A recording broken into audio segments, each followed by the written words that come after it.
pit stop. It's a pit stop. Pit stop. It's a pit stop. Pit stop. It's a pit stop. Pit stop. Hello, and welcome back to your Amazing Race, Season 35, Episode 2 coverage of the Pit Stop. I'm Brice Isaiah, and I'm so excited to be joined by the lovely, the amazing, the winner of Season 29, formerly Miss Brooke Cam High, and not Miss Brooke Campbell, but Miss Brooke Goodwin. Welcome back to the podcast, Brooke. I mean, ding for you. Everything correct. That was perfection. Loved it. Hello. Hello, I do what I could do for when I could do it and how I could do it for. I'm so excited to be back talking the Amazing Race with you.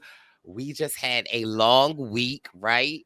And first of all, we just have to say shout out to all the listeners on YouTube and to the Purple Pants Posse. Yeah. We appreciate you. But also, I feel like we need to shout out the amazing racers of season 35. I feel like this is our biggest coverage yet, where I feel like all of the racers are showing us love. And we love all of the amazing racers.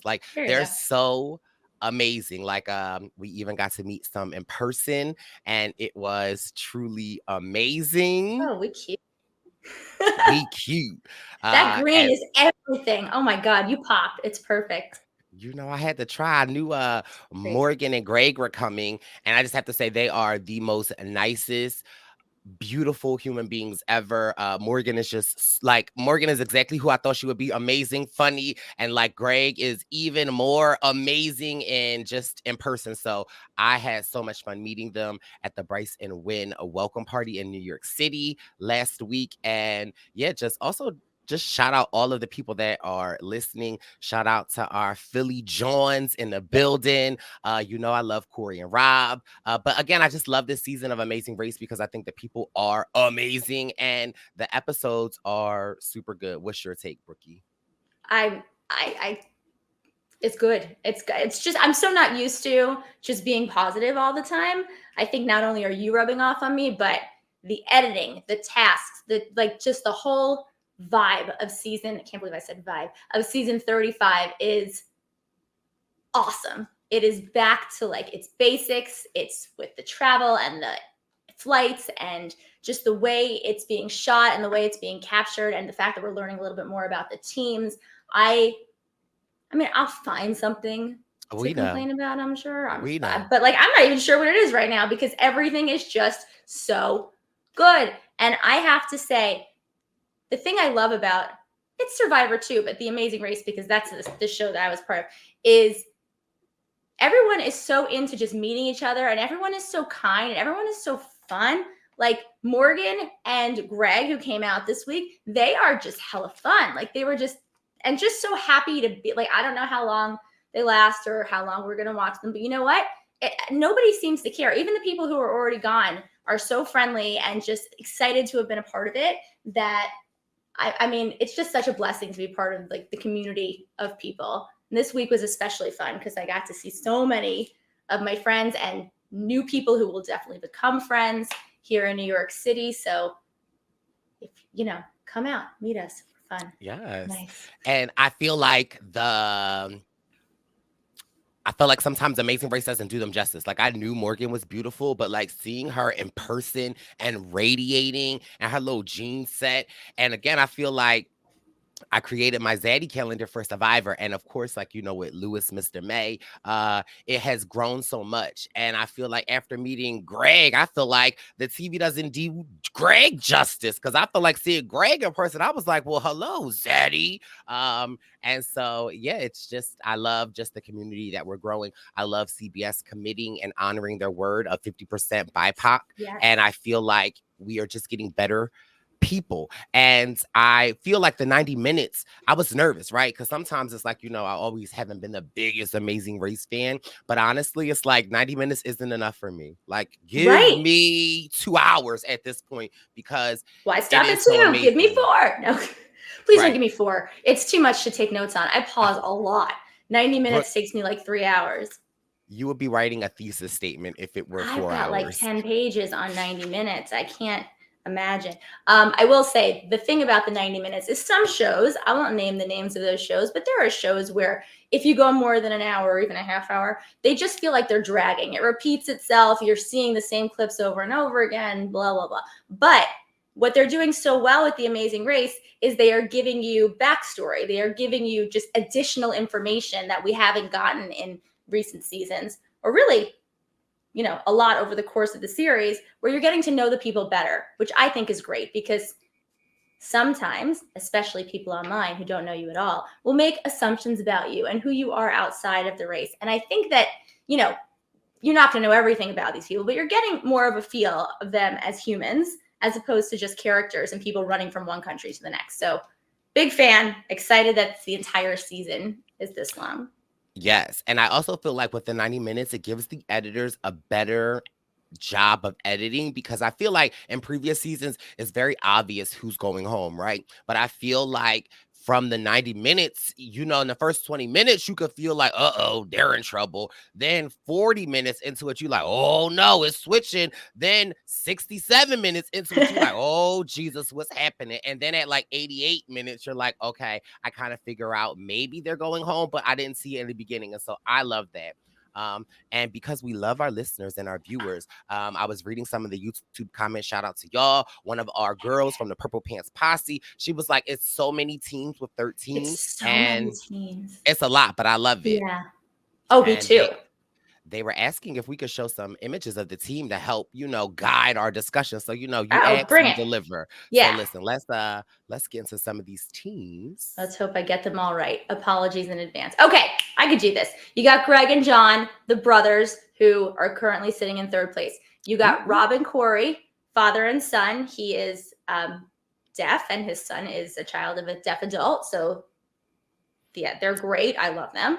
They are amazing. Who else do we have? Corey lives in New York, so I'm hopeful that we'll get to meet him at one of the, he was out of town this week, or I think he would have been at our event. We have your event. Jocelyn and Victor, married couple, grocery store owners. They're so cute with their little heart. That would normally make me want to vomit, but they're adorable. You have Liam and Uremi, brothers, both military or ex-military. We love, okay. Sign me up. You need more here. Months in your calendar. I do, because listen, I'm ready to honor and serve. Or okay. Sign him up for duty. We got my Philly Jones in the building. Philly Jones. Okay. Andrea and Milena. I'm getting it right now. Apologies for last week. I'm very sorry. Same with Joe and Ian. I also think I reversed them last week. So I'll get it right as the season goes on. I promise. You have Steve and Anna Lee, father and daughter from, I want to say Austin, but definitely Texas. That's Morgan and Lena. Morgan's from New York. Lena's from California. Sisters who say they're like oil and water, but honestly, I think they've been gelling. Well listen, call them balsamic vinegar or something, because they go good together. Yeah, exactly. You have Todd and Ashley, high school sweethearts, been together for 20 plus years. Robin and Chelsea, who have known each other since, I want to say 7th grade. They are friends, former bullier and bully. Awesome. Now friends.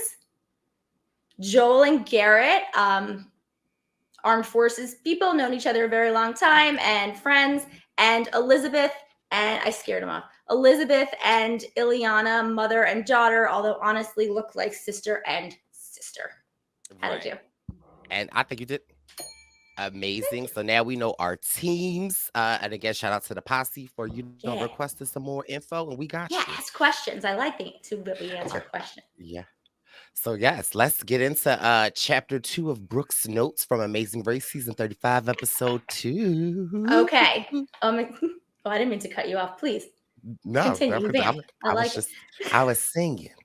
I like it. Okay, episode 2, whatever it was.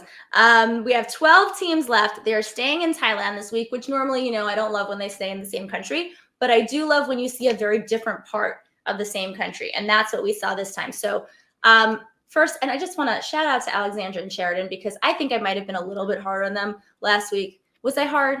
I mean, sure. You were Brooke, so that's fine. I love it. I mean, I could see why you would feel how you feel. But come to New York. I'll buy you a beer. I'm sorry. So But I love them. I mean, I miss them already, but I I feel do like think they'd be fun to watch. Just yeah, I feel and like the they day at they the make that decision, I would be like, yay, like a proud aunt. I don't know. Okay. Anyway, sorry. Let's go. So we have 5 teams that have a significant lead, and then we have 7 teams that have a significant deficit. Okay. So you have Jocelyn and Victor. They're first out of the gate. They are told to travel by taxi to Nakhon Pathom outside the city. So this is one of 40,000 temples in Thailand. You know, when they say that, you know, that means that somebody is going to go to the wrong place, because 1 in 40,000, somebody's bound to get it wrong. It's a lot. Is a lot. So Victor starts talking Laotian again. I feel like this is going to help him this leg. You know, I read online that someone was like, it's not fair when someone speaks the language. And I'm like, just relax. First of all, if you go on Amazing Race, be world traveled. Know multiple languages. No, listen, it's only an advantage. And so I'm sorry. Or like, don't come down hard on somebody who's spoken a language their whole life. Like, get over yourself. That's like going on Amazing Race, Brooke, and somebody being mad that you know how to drive stick shift. No, right. Come prepared. Come prepared. Or it's swim. Amazing Race. Or or that you're a faster runner than somebody else. I mean, or like last season, it's like, oh, they're a dancer. They have an advantage because, you know, last season everybody was a dancer. Okay, I mean everybody but Lewis. Okay, because you know.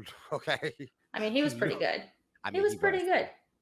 I mean, with Michelle being his wife, she's easy to like. You know, she's taught him some moves in the past.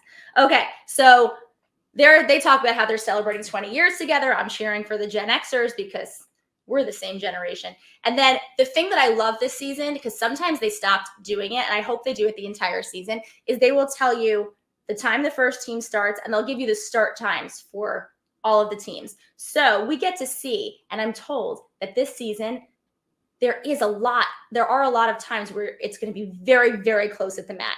Like, people are on the mat when the last team gets there. So it's, you know, the editing, how we talked about, you know, we can sort of tell it's a little bit darker, you know, they're playing with us. I think there's going to be a lot of races to the mat. So I'm excited for that. Anyway, Rob and Corey, 8 minutes later. So not that far off. They talk about how they're best friends. They have a calmness within them that I strive to have and fail to have on the regular. I think I would like to embody them a bit more. Then 10 minutes after that, oh, sorry.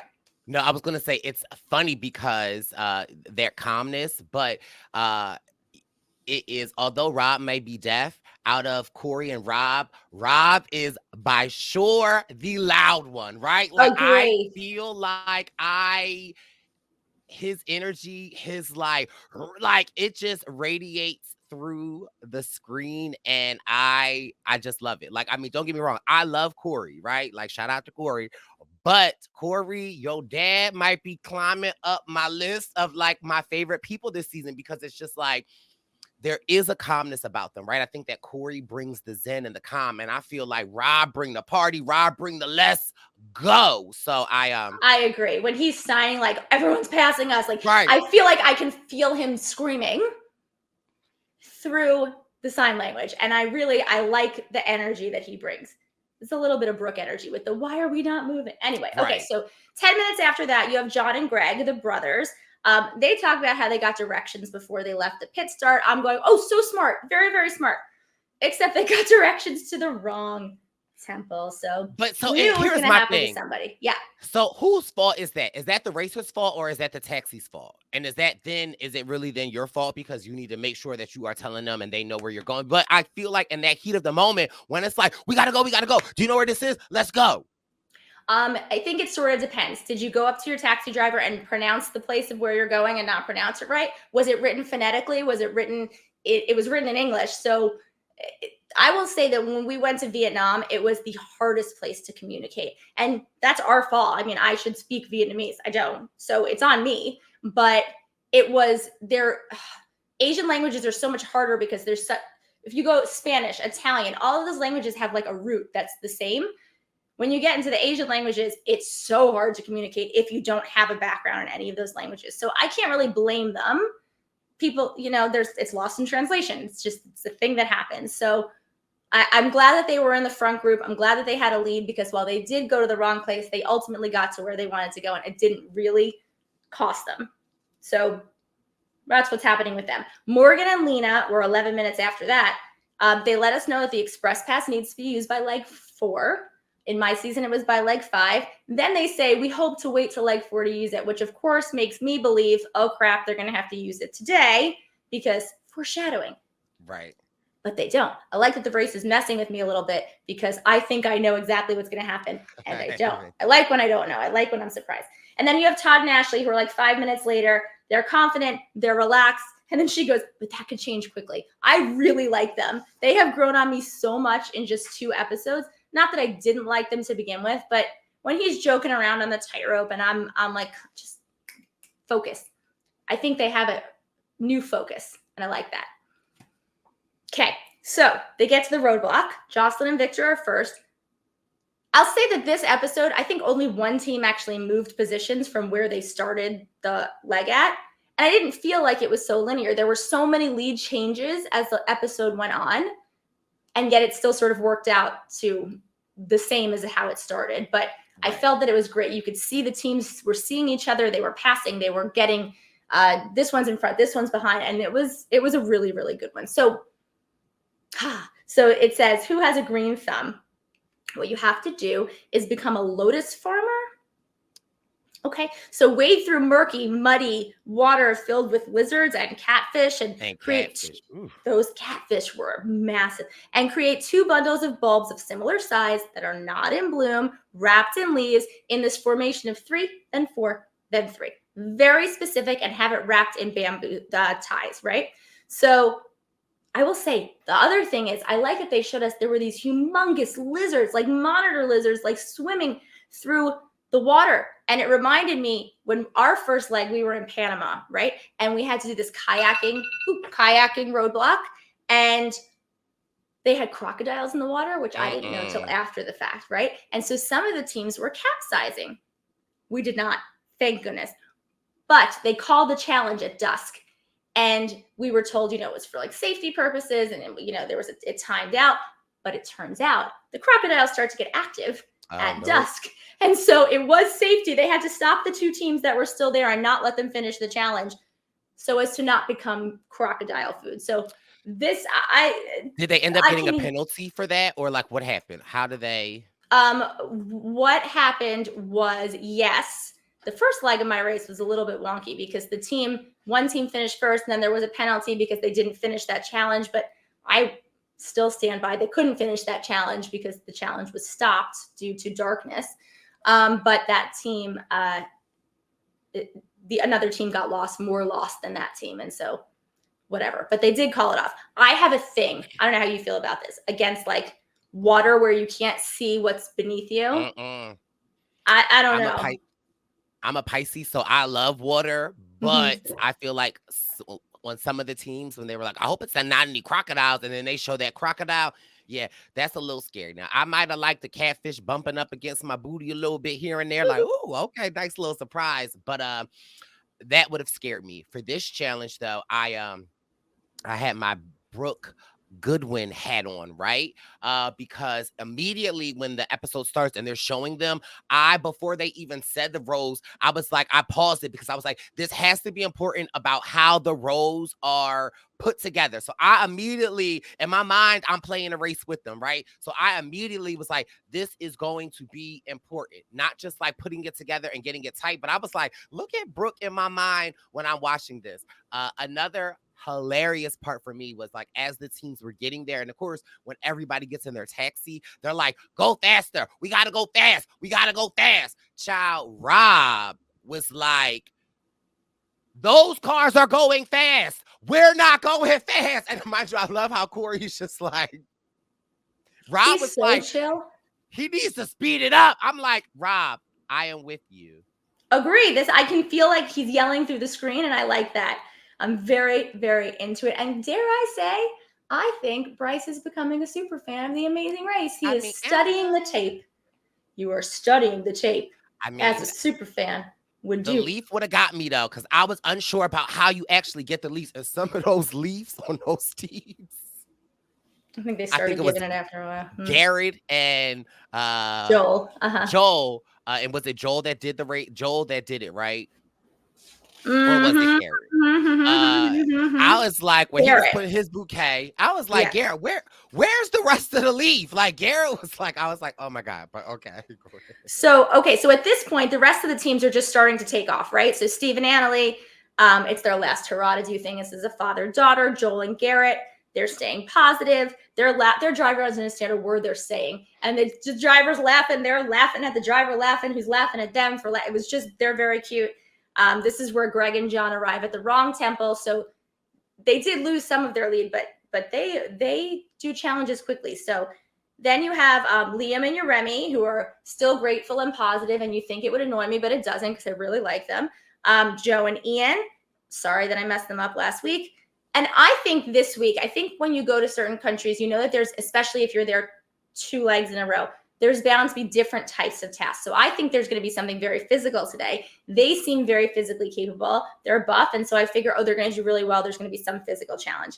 And then you have Andrea and Milena. Again, sorry, I missed you out. Milena is so excited and so excitable. And they just make me smile. And they get in a pink taxi. I just think all the things line up. I was like, did they plan that? I was like, how are they the only ones in a pink taxi? Okay. When you from Philly, you get what you want. Okay. But that's smart because if they had taxis to choose from, choose the pink one. You're not going to lose them. Easier to find, easier to pick out of a crowd. Then you have Robin and Chelsea. I still don't have much to say yet. I'm reserving judgment, but I want to say good things, and I feel like I can. And then Elizabeth and Ileana, they're doing well. They're positive to be in the back. I think it's so hard to stay positive when you're last, and I don't feel like they're starting negatively, which I give them so much credit for because that is not easy to do. Right. So back at the roadblock, poor Jocelyn.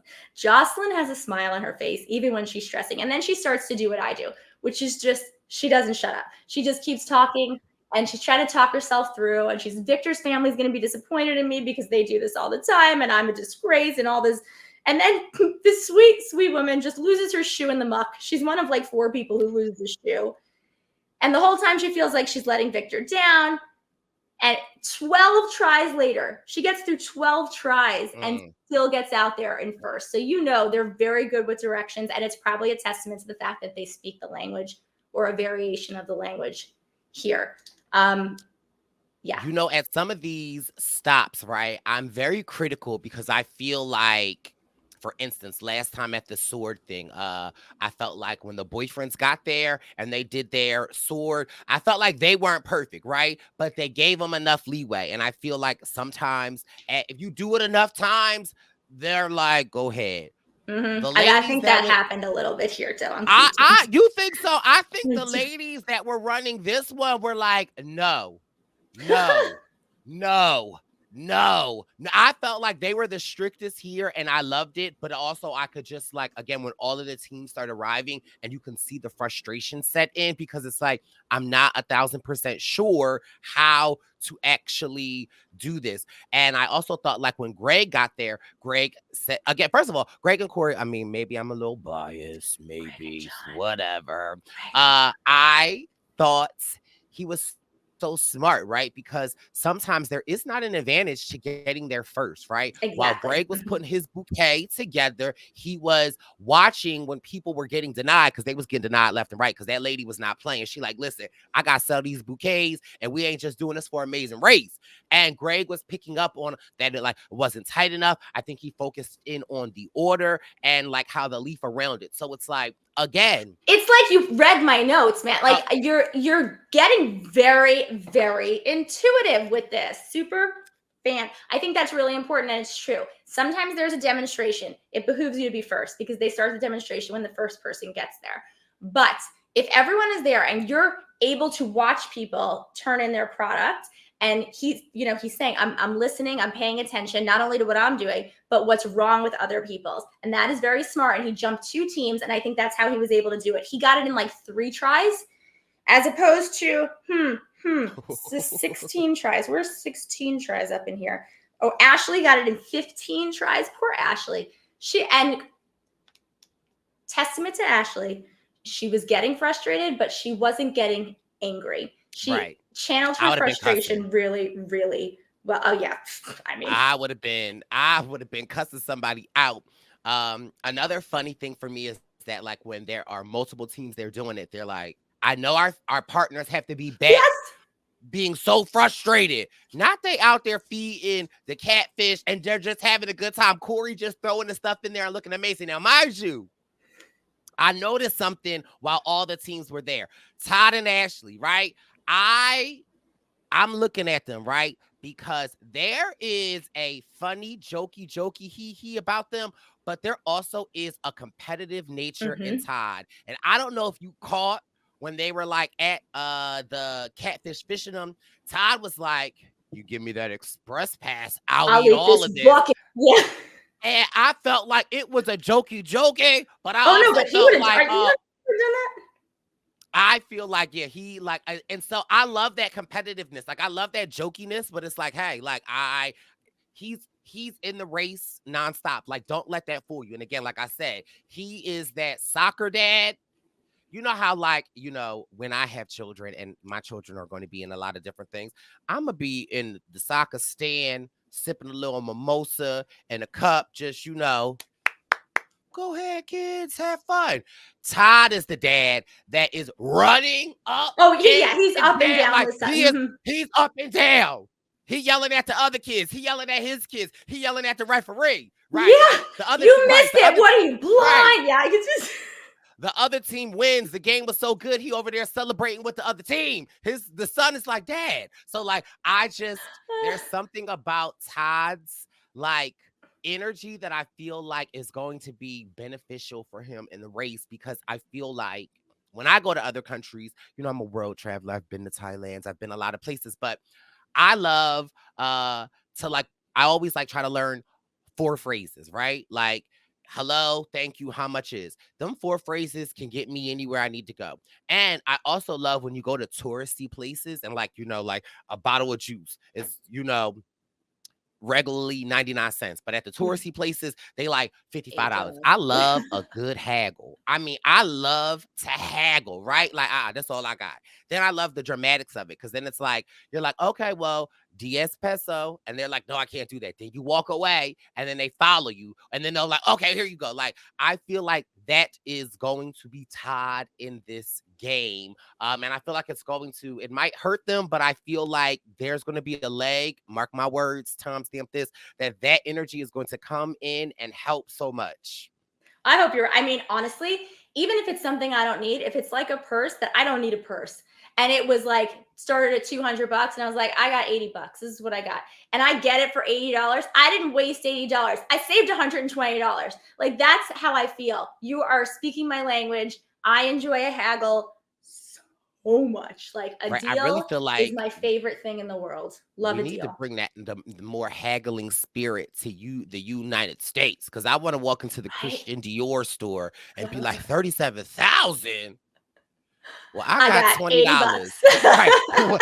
What can I get? You show me. Like, there'll be like security. We will show you. This is the door. We will show you the door. Thank you. Good day. Okay. Anyway, I think, and it's a testament to the editors too, where Ashley and Greg are like, our partners are probably so worried, and cut to Corey being like, 20 baht to anyone who'll get a catfish out of their hand. Like, it was very cute. They did a great job of editing this task. And it's not just Todd, right? Because when Greg was leaving, Ashley was like, don't get too comfortable. Yep. I'm right behind you. I was like, let me find out Ashley is that mom with Todd on the side of the soccer team. Oh, yeah, they're pushing each other up. Agree. And you know what? I like it because that can come across very, like, I don't know, not a good way. But it's endearing. I enjoy it. You can tell they're actually getting along. I'm again, look at it. Okay, here's my gripe, Brooke's gripe. I'd like a little bit more drama. I think it'll come. I think there's bound to be a point where somebody rubs somebody the wrong way, especially with so many teams, and I'm excited for it. I don't want anybody to be mean, but I do like a little bit more conflict. It's all very kumbaya right now, but we'll get there, I'm sure. Okay, so Rob is doing this challenge. He's very calm. He's very methodical. He gets in like 5 tries. And so this shows you what a lead Jocelyn had, because she did 12 tries and came out first. Rob, 5 tries, came out second. So she had some real time. Lena gets in there. First of all, what is with the spider? She does not want to get in the water. I feel for her. She's like, there are spiders. I'm not liking this. But you know what? She pushes through. She just does it. This girl has some real chutzpah. Like, she's just got nerve that I think I wouldn't mind the lizards. I actually don't mind the crocodiles. It's the spiders for me. It's the spiders for me. Like, a little tiny spider, I wouldn't have been able to pick up don't look at me like that. I have a fear. I don't mind the big, I had a pet lizard. Like, I don't mind, they don't bother me. I don't mind lizards either, but I'm going to stay away from the crocodiles and alligators. I'm not going to go stick my hand in his mouth, but I don't have the same fear. Like, it's more likely to kill me probably, but I don't know. It's phobias. Anyway, then you have Ashley. Todd is so cute before she goes. He's so supportive. You can do this. And that's really all you can say to your partner to roadblock. You can't give advice. You're not allowed to help. Now, they're not watching them, so you can't really give help on the task. But all you can really say is, you've got this, stay calm, you're great. And that's exactly what he did. And I like the fact that he doesn't say, stay calm, or you're great, but he doesn't qualify it. So I feel like the butt is coming, though. I mean, maybe. I feel like they did a great job this time. Ashley, although it took her 15 tries and she fell to 6th place, just kudos to her, because I feel like she did a very good job of staying zen, or as zen as you can possibly stay given the situation. Okay, so then the second group starts showing up and Ashley is still there. So we have Steve who does it. He does one bundle. He's watching he does one bundle. I'm going to say it. Feel free to say it with me. Read your clue. Like, this is not difficult. He goes, I don't get it. What am I doing wrong? Like, hi, here. I don't understand. So he does it. He gets it wrong. He gets it all wrong. Like, he has the formation wrong, the ties wrong, the leaves wrong, the blooming's wrong. Read your clue. Yeah. I don't understand. He takes him 12 tries and he's still out before Ashley. So, poor Ashley. Garrett gets there, falls right in the water. But he has a good sense of humor about it. I'm laughing because he's laughing. I'm into it. Love that you put on a fanny pack. Oh, listen, because you got to keep your eye on this. That's smart, because Garrett and Joel do not. And they leave it there. He does it pretty quickly. They do it in 6 tries, but then they forget their fanny pack. There are like 3 cardinal rules on this race. Here So come forget Brooke. your passport or your fanny pack. You need your documents. Read your clue. My mom listens to this, so read your clue. I mean, I'm going to reserve the 3rd rule because there are a couple of additional rules, and I don't want to just say that it's 3. Well, I think you should wear it like that, because that you'll not forget it that way. At all times. I agree. I read your clue and don't forget your fanny pack. Sorry, before you go to the 3rd rule. Please. So something like with keeping your fanny pack, because I'm always about placing blame somewhere, right? So is it the racer that is completing the race, or is it the racer that is feeding the goldfish that should be more responsible for, like, making sure that we have everything when we leave this stop? Who would you I don't know why, personally. We ran with one. We didn't know each other, so we had 2 backpacks, but we had one fanny pack. And we kept our passports together the entire time. But also, if you're going on a task like this, there are certain tasks where you're going off, you think you might need money, like the market challenge. You're not going to need anything from that fanny pack. Hand it to your partner. Don't put it down somewhere where you might leave it. Adrenaline is pumping. You're going to forget. Hand it to your partner and go. And if you're the partner, honestly, I kind of feel like it's your responsibility to, like, figure out where it is, make sure you have everything while your partner is out there doing the thing. Maybe don't worry less about feeding the catfish and more about knowing where your documents are. Because if you don't have your passport, that's it. Your race is over. And that's a crappy way to go. That's a real crappy. Yeah, that's not good. Has a team ever left the race because they lost their passport? Yes, they have multiple times. There was a team, a couple of times. It happened once where a passport was left on an airplane and they couldn't go back on to get it. So they had to get an emergency passport from the embassy. It's happened. Passports had been lost. Passports ended up in a cab and the cab driver left. And it's happened a handful of times where teams have gone because they lost a passport. And you can get to the pit stop. That's as far as you can go. But if you don't have your passport to start the next leg, you can't continue. On my season, actually, there's a team, Becca and Floyd, known as Team Fun. Shout out Becca and Floyd. Hi. In the 3rd leg of the race, Floyd left his passport in a taxi. And they They checked in. They didn't have their passport. They had to find their taxi driver. Thank heavens that taxi driver realized the passport was in his backseat, came back to the pit stop and ran into Becca and Floyd. And Floyd he went to go hug the driver, but in the country you were in, you're not allowed to show emotion like that outwardly. And so he was like, thank you. And like, it was just a very cute moment where he was like, just so elated because the driver saved their game when he left the passport in the cab. So yeah, that can happen. You don't ever want to go out like that. So at this point, Liam and Yeremi also go to the wrong temple. I think it's the same wrong temple that John and Greg went to. And then you have Ian. Ian, who does this one, his boat stalls out on the way to the Lotus farm. He also loses his shoe, and he's sort of complaining a little bit that you need to go further out to get the bulbs if you're in you're in the back. The smart people are going to go to the close bulbs when they get there. That's just a hazard of being in the back of the pack. So, but he does it quickly, 5 tries. He gets out of their 8th. Then you have Milena, who is she's squealing in the water and ooh this and ooh that. And she's cursing, but it's funny because she seems to still be in good spirits. She has a little bit of a Brooke moment, which I can appreciate because it's such a bad feeling to sit there and watch people leave. It's so just deflating. I had that moment in Africa, and it's deflating to just watch people come and go, and you're like, there's nothing I can do. I'm trying. Like, it's hard. And so it takes her 11 tries, and she gets out of there 11th. And then you have Robin, who, I felt for Robin, who things are swimming up against her. I'd be way more jumpy than she was, but she really, really, really, really struggles. And she's watching everyone come and go. Yeremi comes, even though they went to the wrong place. 4 tries, in and out. They did great. And Elizabeth comes, and with 10 tries, she still gets out before Milena and Robin. And I do like this. I like that as Elizabeth comes back, you have Andrea, who's that non-participating member of the team, who's clapping and genuinely feels like she's clapping and saying, good job, guys. Like, the sportsmanship is really, really nice, even not knowing where your partner is and knowing that, you're falling further to the back of the pack. So I did like to see that little moment. I don't want drama all the time. I do like good sports, and I feel like the Philly Johns are good sports. So shout out to them. They're good sports, but they're competitive. And I think we get to see it specifically in the market. And I'm like, y'all thinking, because that's the Philly thing to do, is think, but we'll get there when we get there. Well, let's get there. So you have to, after the roadblock, you have to travel to this elephant, put a coin in an elephant, crawl under the elephant. I don't know. I don't know if this is like an actual good luck thing, or they just wanted to make people crawl under an elephant. Jocelyn and Victor get there first, because when did they not get there first? Todd tells Ashley how sexy she looks and how great she did with no butt, and I like that. I legitimately write down not enough people are freaking out, because I would like a little bit more of that, but that's just my personal preference. And then we get to the detour, which this week is stock up or scoop up. And this is where I think Joe and Ian are going to have a really easy time, because there's a physical task. So in stock up, you have to pick up a shopping list from a restaurant.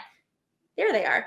Use these baskets and a hand cart to buy items on a list from this huge market, exchange your food for a clue, and the items on the list are written phonetically in English. Now, I think that they did this because in my season, because I think everything is about our season, but legitimately think this one might have been related to that. So in my season, we're in Zanzibar. We have to go to a market. We have to use our own money to buy a dozen items on a list, and then bring them to the ladies outside the market and exchange them for our clue.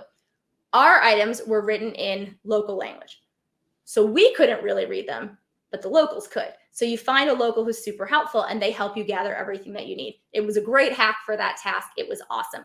Here, the problem is you can read it out loud, but if you're pronouncing it wrong, they're not going to know what you're saying, and there's a little bit of a struggle there. So I think I did have a bit of a Brooke gripe moment, because I felt like in hearing the directions, it was written phonetically, and that I thought the directions were that, like, you can only read it to them. I don't think so, but it was written in English. So unless you find an English speaker in the market, showing it to them is not really going to make a difference. Okay, then I got it wrong, because I thought the instructions were like they're written phonetically so that you can say it, but you can't like show them the list. Like, you have to say it to them. That's what I thought, because then I was like, but I see all the teams showing them the list. I mean, I might have missed it, but I think it was written phonetically so you can say it. So you can say it to them. But if you don't speak English and I'm showing you English letters, and I mean, I don't speak Greek, and we went to Greece, and you could show me all the Greek letters you want and say it to me in Greek, and I don't know what letter corresponds to. It's not going to make a difference. So I think that's why it was a little bit more interesting. You couldn't just go to one person, hand them your list, and have them give you all of your ingredients. This was, you could hand them your list, not going to know what the ingredients are. You can say the list. And if you're saying it wrong, then you're sort of in a little bit of trouble. So the other detour is scoop up, where you have to load a boat with pomelos and bring them to a dock and put them in baskets, or bring them to the side, put them in baskets, and you get your clue after filling up 5 rather large baskets with pomelos. So which one would you do? So I think automatically I don't know. This one's a hard one, right? Because I feel like I would have just wanted to do the physical one and get it over with. But I think that I would have thrived in the market, right? So this one is like, I don't know. I might have ended up like the mother and daughter, where it's like, let's do the pomelos, but then we end up at the market and then we'll make the best of it. But Right. I think reading this, I think I would have opted for the pomelos, because I would imagine that I'm like physically fit enough that that's something that I could do. But seeing the episode, I would have been amazing at the market. So I don't know. It's so funny that you say that, because they never know. Like, if you only go to one, you'd never. I thought it was very cool to watch my season of the show, because there are things that people did that I didn't even know existed on my race. So there were other halves of detours that I was like, oh, that was actually really cool. Maybe we should have done that one, but we never even knew it existed. So you wouldn't know you don't get to know what the other one is. But I think the market would have been where I would have gone to immediately. Yeah, I think that's where I would have ended up. But I do think you're right. And one like this, if they take you to the wrong place, the mother and daughter, Elizabeth and Ileana, they're smart. They choose correctly. And if something goes wrong, they roll with it really, really well. Because there are teams, I think, that would have been like, no, wrong one. Take me to there, and wasted their time. So I think I liked what they did. So with stock up, Jocelyn and Victor gravitate to that immediately. Speaking the language, or a dialect, is so valuable here. They own a grocery store. He says they sell most of these products in their grocery store. I mean, I think it's funny, because I maintain that if you're on the race, there will be a task for you at some point. I mean, I sang opera through college in Italian, and we had to sing opera in Italian in Italy. If you last long enough, you'll find there was a rock climber on my season, and we had to climb a rock face. Their task for them just happened to be in leg 2. But I mean, there's been seasons with Olympic ice skaters, and they end up at an Olympic stadium having to skate. Like, it will happen. Surfers have to surf. There will be something for you at some point. Theirs just happened to be really, really early. So they do that. They're in, they're out, they're done. They're first. They're going to be first. There's no question. Except you have Rob and Corey, who go to scoop up. They are so even keeled. Like, I wonder if I'm going to know. I think I am going to know if they're mad, because I think I will know if Rob is mad. I don't think I'll ever even know if Corey's mad. Because Corey's just always so smiling. Right. And I think that's funny, because normally, someone's mad if they're raising their voice and what. But yeah, just with the feverishness that I think he's going to sign with, you can just tell and feel his emotions through the screen, which I love. So they end up, they're in second place, but it's close. And then you have Greg and John. It's Pomelo. It was just bugging me. They were calling him Pomelos. I don't know why. I shouldn't be annoyed by that. Who knows? Maybe they've never had a Paloma, or a drink that has grapefruity type fruit in it. They were going to switch. They got there and like, we don't see any. They were going to switch. And I go, no, just keep take going. a second. They turn a corner and they go, oh, yeah, this place is lousy with pomelos. Great, we're good. So they stay, and I exhale, because I'm like, switching might cause you a real problem. Greg falls in the water, but they end up doing really, really well, and they're out third. Then you have Lena and Morgan, who are working so well together. Oil and water, no.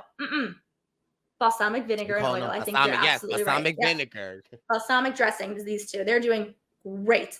Todd and Ashley, meanwhile, have gone to the market. And I think this is what you were talking about earlier with how their energy and how their like just way of talking to each other and interacting with people, I think it's going to be really a valuable asset for them on the race. I agree. I think. You'll go to places.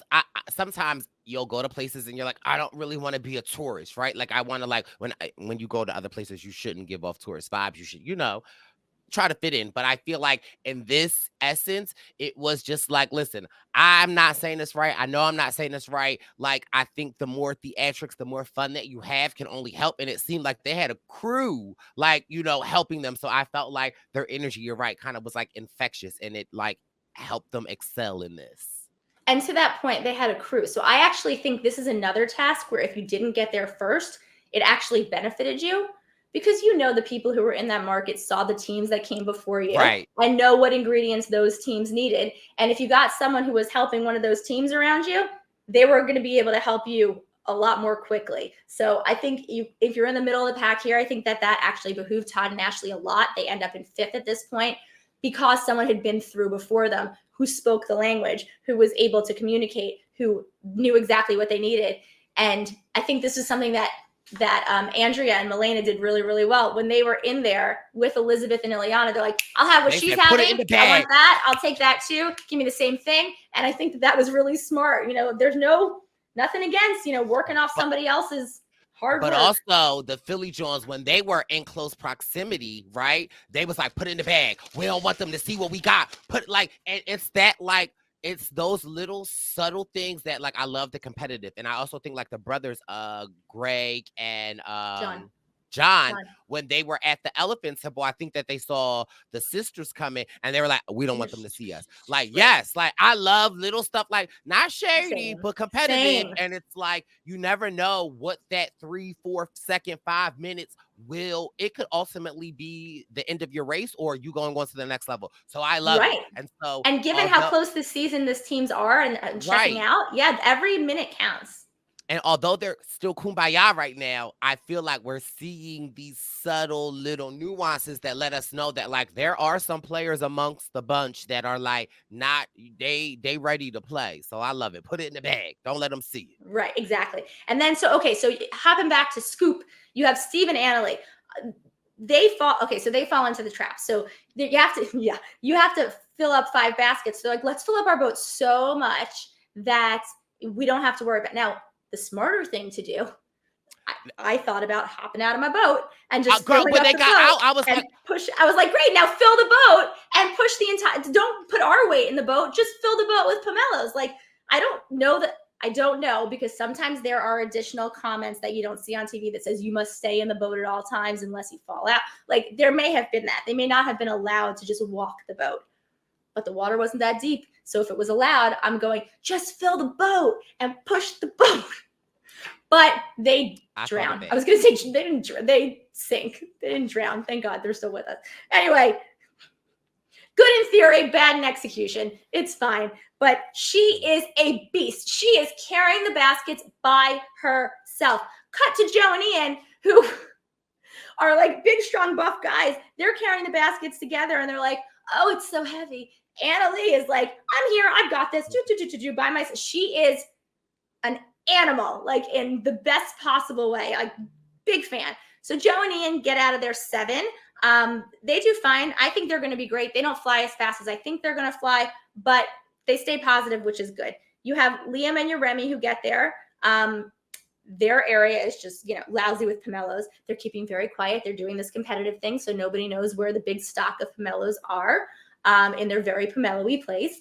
And they end up in 8th at this point. And then Joel and Garrett show up. I want more of them. I thought that we were going to get a little bit more of their backstory this week, and we didn't. I hope we get more of it next week. And I actually feel the same way about Robin and Chelsea, who show up.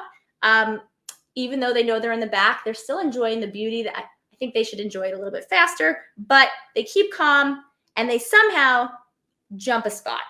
Because while they're doing the physical challenge, you have Andrea and Milena and Elizabeth and Eliana who end up at the market doing the other challenge. Andrea and Milena are pushy. They're funny. They're haggling for their change. They are neck and neck with Elizabeth and Eliana. I cheer when they get it. Go ahead. That's how you know they from Philly, right? I ain't hear no other team talk about where my change at? Okay, listen. I was like, yes, get your change. But it's really smart. And the task that I was telling you about in Zanzibar, when we had to use our leg money to purchase things in the market, and 2 teams ran out of money and had to go back to vendors and be like, I need change. And they were like, and had to like haggle for change back. I didn't know how much money these teams had on them at this point. And I worried in the beginning that Victor and Jocelyn were going to run out of money. They're like 40,000 this, and they're like, okay, no problem. And I'm like, oh, no. Like, work it out for less, because you don't know how much they're going to charge you for things. And then you have Elizabeth and Ileana, who, like we said, didn't waste time going back to the other detour. They are told no when they hand in their baskets, and they don't know what the no is for, because they didn't mark things off as they went and write down, well, this is this, and this is broccoli, and this is durian, and this is whatever. So they have a little bit of trouble. And I think that's what ends up, they're in 9th, then they're in 10th, then they're in 11th. And then they race to the finish, and it turns out, not good for them. So this pit stop, which is gorgeous, I'm going to say Swan Sam Prawn, I think. It's a 50-acre oasis. It's a garden on a calm river. I want to go there. I want to go to there. Like, that looks like a dream vacation for me. Vacation. I don't want to run around and jump in the water and be eaten by catfish, personally. So Jocelyn and Victor get there first. They get $2,000 each. He makes the comment about how with age comes wisdom. I'm cheering for the people in their 40s. I feel very good about them. And then you have Rob and Corey again in second place.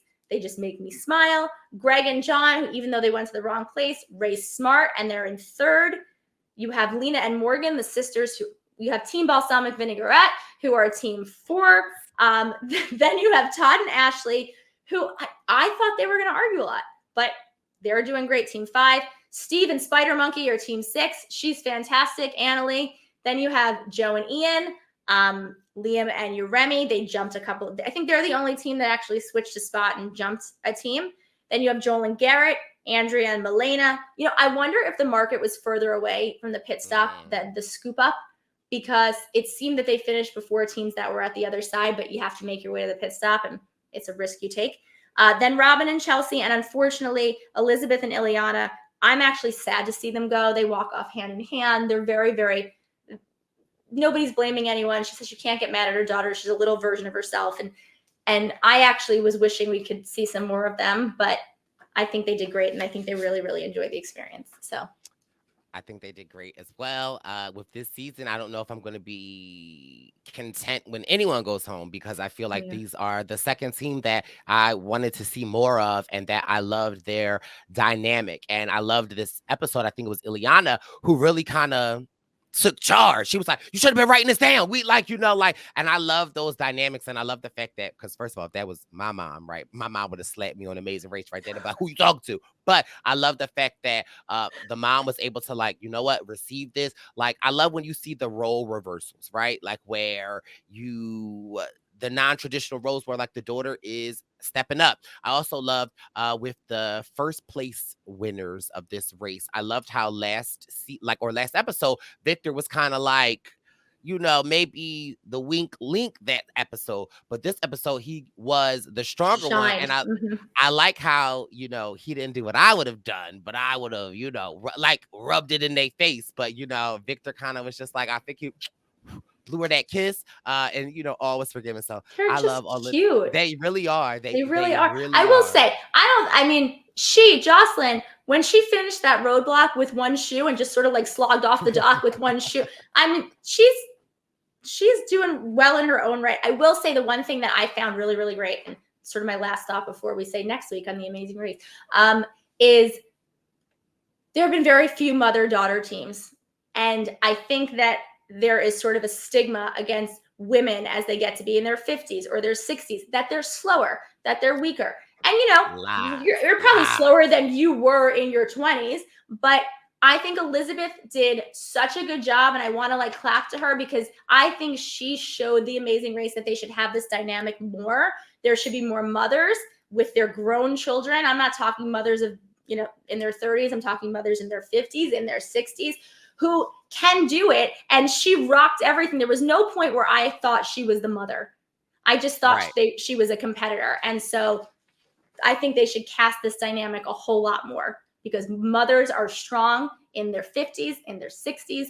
And I think that is a very, very good archetype to cast on the race, because they were a joy to watch. So anyway, that's, thanks for coming to my TED Talk.